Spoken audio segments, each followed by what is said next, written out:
Hey, welcome back to another How We Make It from Hoffman Leatherworks. Today we're going to be making a holster for an XD40 outside the waistband. So here you can see we got the pattern printed. This would be the same pattern that you get on our Etsy site or on our website. And there's two versions of it. One, the front piece of leather is a little bit bigger. I use that for when I add a liner. Some people don't want a liner. But you'll have that option, and the holes will be punched such that you can add a liner or not. So we start by cutting the pattern out and go ahead and tape it to your leather. I like to kind of trim it up and get it nice. Today we're using a chrome-free pigskin suede on the inside. I like to use suede. My personal holsters have suede. I've heard people say that it can get dirty and scratch the finish on your gun. I don't know. I'd like to see that. I mean, maybe if you're out in the desert or someplace real dusty and dirty all the time, maybe you get some of that. But under normal use, I think you're okay. I've never had a problem with it. So go ahead and use the suede. I just use some spray adhesive to get that tacked in there, because we sew it in too. So it's a little bit faster and easier just to use the spray tack.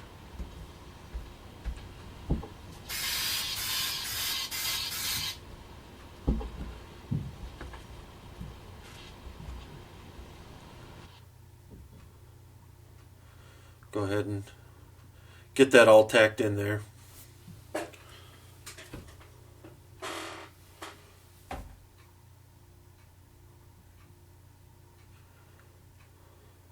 Get it tacked in and make sure there's no wrinkles, and then we'll go ahead and use a roller and roll it down.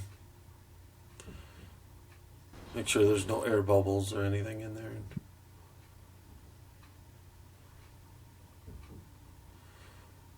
Go ahead and take a knife, a razor blade. I use an X-Acto.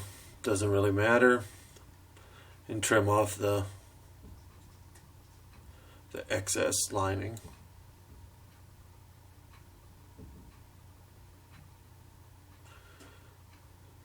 Of course, we still have to cut the holster out of the leather, so this doesn't have to be precise. I just like to clean it up a little bit.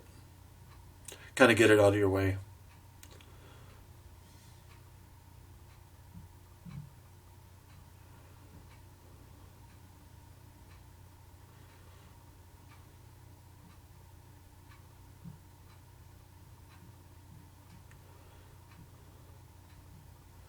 Of course, there are many different linings you can use. On some of these I use a calf skin, a regular pig skin,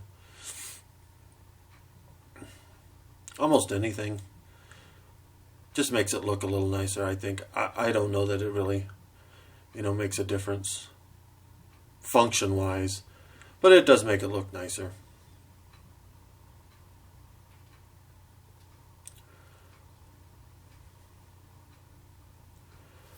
So when we get that all trimmed up, we'll go ahead and punch all the stitching holes. Of course, with this version we are using a lining, so we'll go ahead and punch those lining holes too. Like I said, if you weren't using a lining, there are holes on there, and the drawings show you this, that what not to punch if you're not using a lining.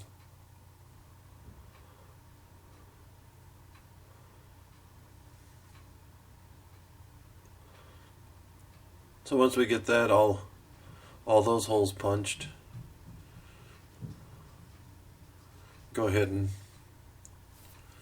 I cut it out at this point.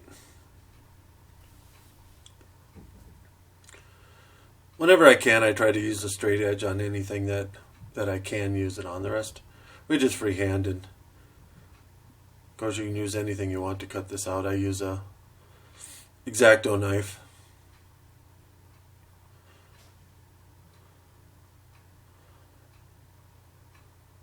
I don't know, I've used all those fancy leather knives and all that, and X-Acto is, I think, by far the best. The blades are cheap. As soon as it gets a little dull, put in a new one and away you go. You don't have to spend a lot of money on those fancy made for leather knives. It's a knife. It cuts stuff.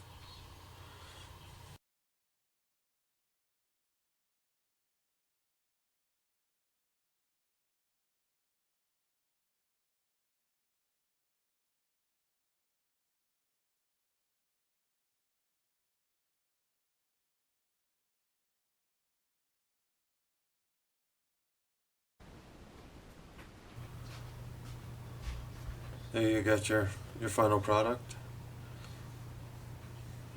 At this point, I already went ahead and stitched along the open spots, if you will. Like I said, the design file shows you what to stitch for the lining. If we didn't have the lining, we wouldn't stitch that. And so now we'll go ahead and glue it in there. If you notice, the one on the front side of the leather hasn't been punched yet for the belt. I do that after the fact. I only punch one side. That way you can assure you get a perfect alignment of those belt openings. So we'll go ahead and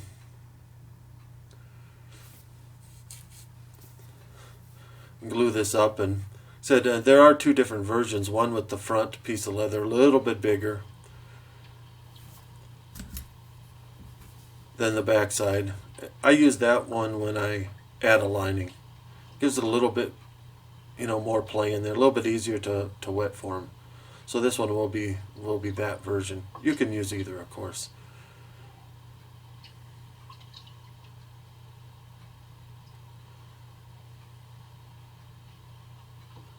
I use these awls to get all the holes lined up really well. Once they're lined up, we'll go ahead and start the second size. You can see how the front is a little bit longer. It's a little bit more of a headache to glue, but once you do it a little bit, it works good, and I think, like I said, it gives you a better product. It's easier to wet form, gives you a lot nicer result. But there are two versions, so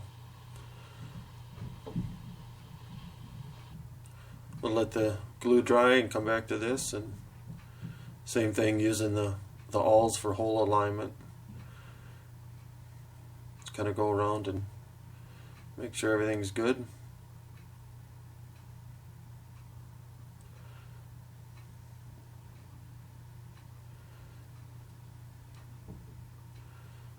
When that's done, we'll go ahead and punch the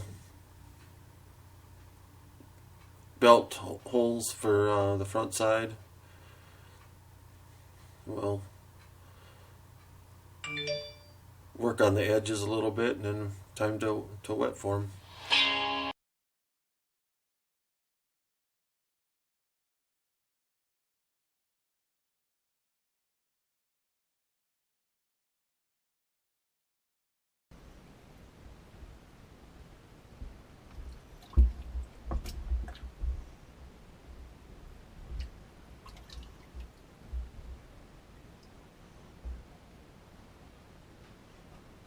I let it soak for a couple minutes, get the leather all nice and soft. And by the way, I went ahead and what you didn't see was finished sewing the rest of the holster. So here we go.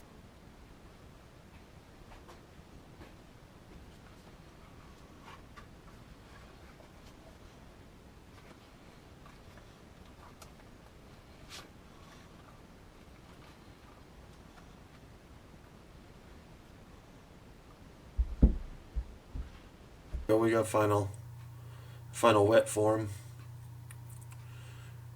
Fits all nice and snug, but yet loose enough to get out. That's a issue you kind of got to watch for once it's on your belt. You still want to be able to get it out with ease, but yet you don't want it to just fall out. So this, I gave it a shot of oil and Did some work on the edges. It's more of a final product, still nice and tight in there, but yet, like I said, it just snaps in.